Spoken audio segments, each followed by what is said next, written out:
thank you, Nick, for agreeing to come on a different time zone. A lot's been happening in the States in the past few weeks since we spoke. One thing that is of interest to people here is about the railroad workers dispute, because we have a rail strike in this country. Now, our Labour leader, I suppose he'd be like the equivalent of your Democrat leader, he's not making any commitment to support the rail workers here. He's saying he just thinks it's bad. They could have got together and worked out a deal, but he's not going on their side. He's not backing them at all.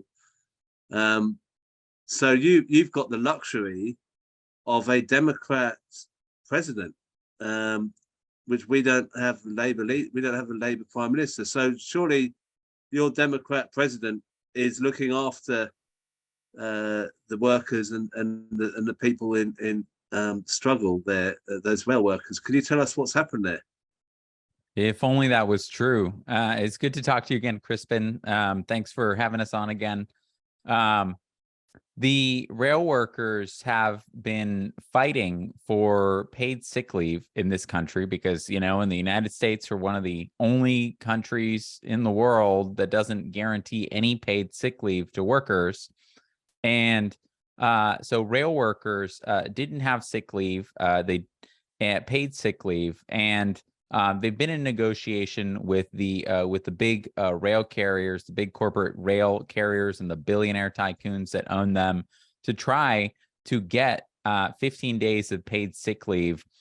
Some of the unions got paid sick leave because the unions are all split up by craft in order to divide them. So there's 13 different unions for the rail workers. But of course, what happened, in negotiation, they were prepared to strike for it. They were prepared to strike for that. They were also prepared to strike for the fact that the big corporate rail carriers are cutting down on the number of people who actually need to man a train.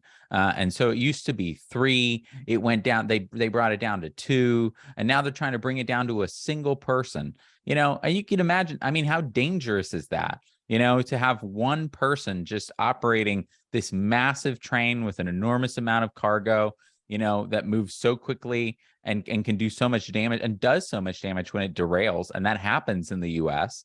But that's what they're trying to do. And of course, their ultimate goal is just to automate the trains and to get rid of the workers entirely.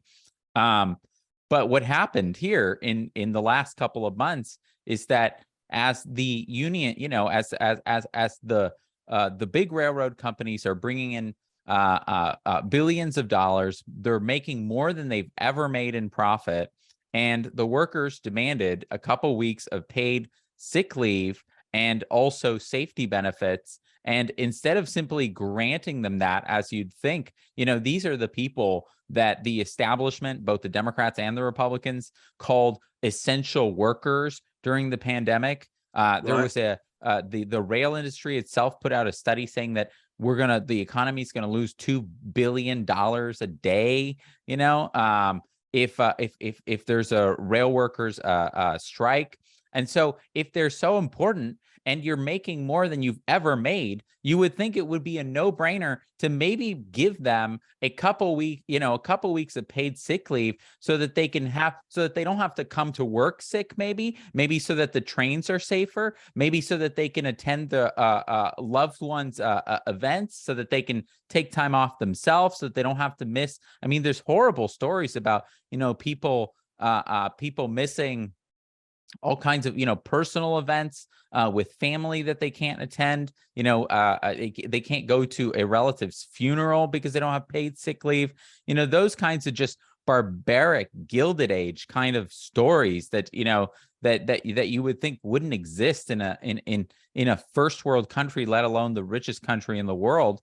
And so, of course, when they proposed, when they sought to strike, Joe Biden and the Democrats, Biden, who fancies himself the most labor-friendly president in history and calls himself that, he and the Democrats actually intervened in the negotiation between the workers, the rail workers, and the big corporate rail carriers, and they said, you're not allowed to strike, and they shut them down. And it was the Democrats, Joe Biden, and the squad that made it possible.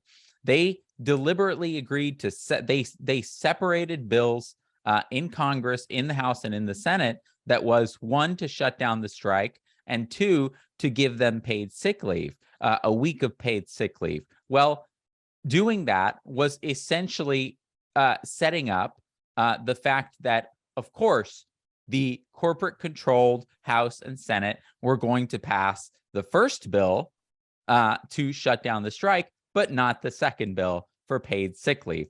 They did the same thing during the Build Back Better bill, when they were trying to actually put an increase in taxing billionaires and wealthy people in this country. So it was the Democrats, Biden, the squad members, they facilitated the shutdown of this rail strike and preventing rail workers from getting paid sick leave.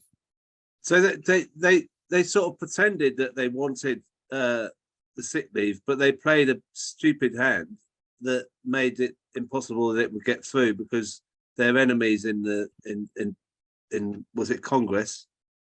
Right. Yeah, they just voted the one out and let the other one through. I mean, exactly. Are you? Do you think there is some conspiracy, or is it cock up? Oh, I think it's just a symptom of the fact that both parties are completely controlled by Wall Street in this country. And Wall Street wasn't about to have a rail strike on the eve of, one of the biggest sales period of the year, the holiday season. And so they weren't allowed to permit that.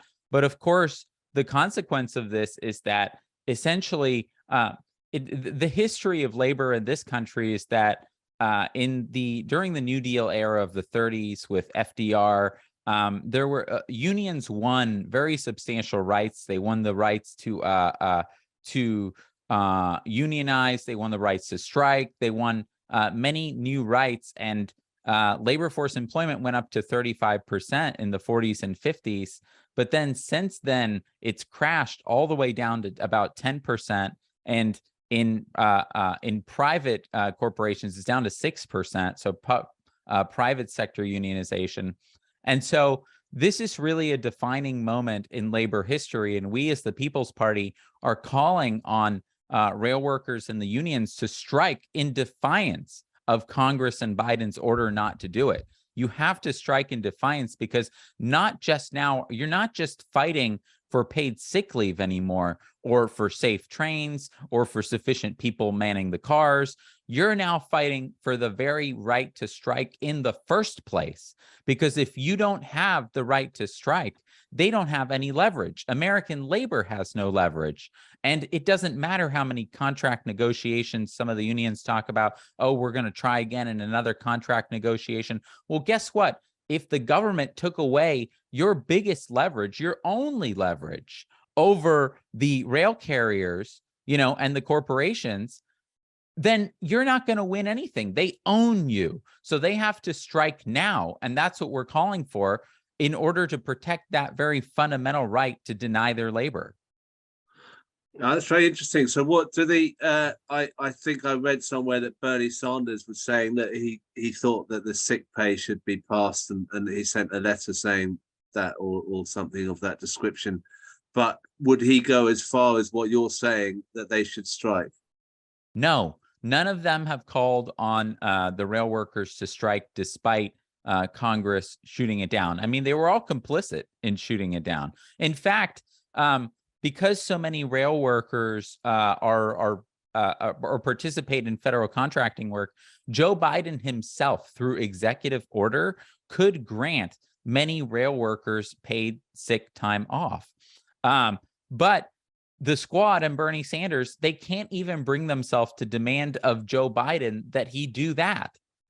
So they can't bring themselves to do that. They can't bring themselves to call for the workers to strike. So it's all just platitudes and hot air when they say that they support the workers. They facilitated the taking away of a fundamental right of American labor.